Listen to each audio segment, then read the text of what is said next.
नमस्कार। माली समाचार हिंदी में आपका स्वागत है। मैं दिनेश माली। दिल्ली पुलिस के गले की फांस बनेगा प्लेनेट गन केस। रडार पर होंगे दो डीसीपी। आरएएफ को मिली क्लीन चिट।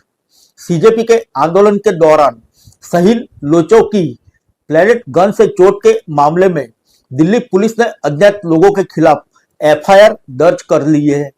यह केस दिल्ली पुलिस के लिए गले की फांस बन सकता है। वजह केस की जांच के दौरान दिल्ली पुलिस के दो डीसीपी रडार पर है। आइए जानते हैं विस्तार से। दिल्ली पुलिस ने जंतर मंतर पर हुए प्रदर्शन के दौरान प्लेनेट गन के इस्तेमाल को लेकर एफआईआर दर्ज कर ली है।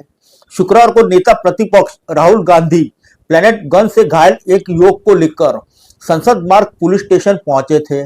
राहुल गांधी की मौजूदगी में दिल्ली पुलिस ने कई घंटों बाद केस दर्ज कर लिया है। हालांकि इस एफआईआर में किसी का नाम नहीं है। अज्ञात के खिलाफ मामला दर्ज किया है। यह केस दिल्ली पुलिस के लिए गले की फांस बन सकता है। वजह केस की जांच के दौरान दिल्ली पुलिस के दो डीसीपी रडार पर रहेंगे। इन्होंने ही आरएएफ को प्लेनेट गन एवं दूसरे फायर आर्म्स चलाने का अधिकार दिया था।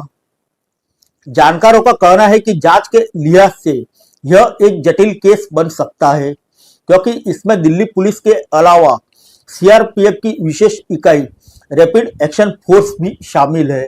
जांच करते समय यह बातें भी ध्यान में रखनी होगी कि दिल्ली पुलिस जिस केंद्रीय बल को कानून व्यवस्था की स्थिति बनाए रखने के लिए बुलाती है, वह उसकी तैनाती और कार्रवाई के लिए जिम्मेदार होती है। दिल्ली पुलिस ने गृह मंत्रालय से आग्रह किया कि कानून व्यवस्था बनाए रखने के लिए सीआरपीएफ व आरएएफ सहित दूसरे केंद्रीय बलों की कंपनियों जंतर मंतर और दूसरे इलाकों में तैनात की जाए। प्लेनेट गन के इस्तेमाल को लेकर नई दिल्ली जिला डीसीपी सचिन शर्मा ने बतौर एग्जीक्यूटिव मजिस्ट्रेट सीआरपीएफ आरएएफ के सहायक कमांडेंट दिलावर सिंह को लिखित में यह अधिकार दिया था कि वे गैर कानूनी तरीके से एकत्रित हुई भीड़ को तितर बितर करने के लिए गैस, लाठीचार्ज व फायर आर्म का प्रयोग कर सकते हैं।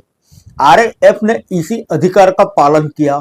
प्रदर्शन के दौरान नाजुक स्थिति को संभालने के लिए प्लेनेट गन का इस्तेमाल किया गया।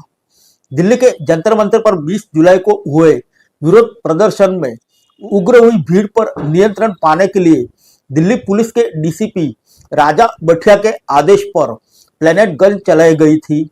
आरएएफ ने उनके आदेश के बाद प्लेनेट गन के कई शेल दागे। 5 टीयर स्मोक ग्रेनेड, दंगारोधी गन 2BC और प्लास्टिक प्लेनेट का भी इस्तेमाल किया गया था।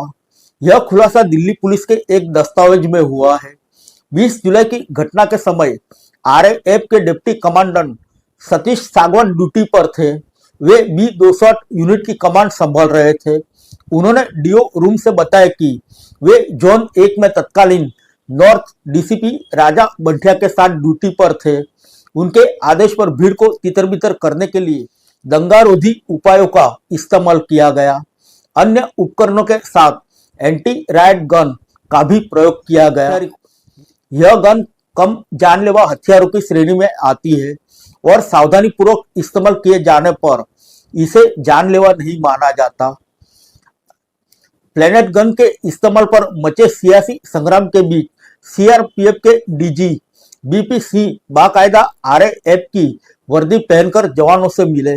उन्होंने जवानों को भरोसा दिया कि वे अपनी ड्यूटी ईमानदारी से करें, बाकी मैं संभाल लूंगा। इसके बाद आरएएफ के उन जवानों ने राहत की सांस ली जो प्लेनेट गन के इस्तेमाल के बाद विभागीय कार्रवाई से डर रहे थे। हालांकि इससे पहले आरएएफ के आईजी सीमा ढूंढियाल ने प्लेनेट गन के इस्तेमाल पर रोक लगा दी थी। उन्होंने कहा, दिल्ली में तैनाती के दौरान परिस्थितियों का विश्लेषण किया गया।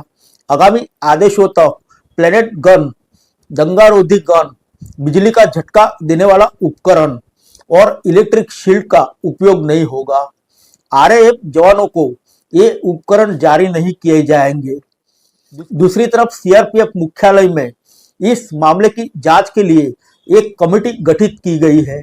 कमेटी की रिपोर्ट में कहा गया है कि आरएएफ ने नियमों एवं तय प्रोटोकॉल के आधार पर दंगारोधी कार्रवाई की। जवानों पर किसी तरह की कार्रवाई नहीं बनती। फिर मिलेंगे अगले बुलेटिन में अन्य किसी खबर के साथ। तब तक के लिए इजाजत दीजिए। नमस्कार।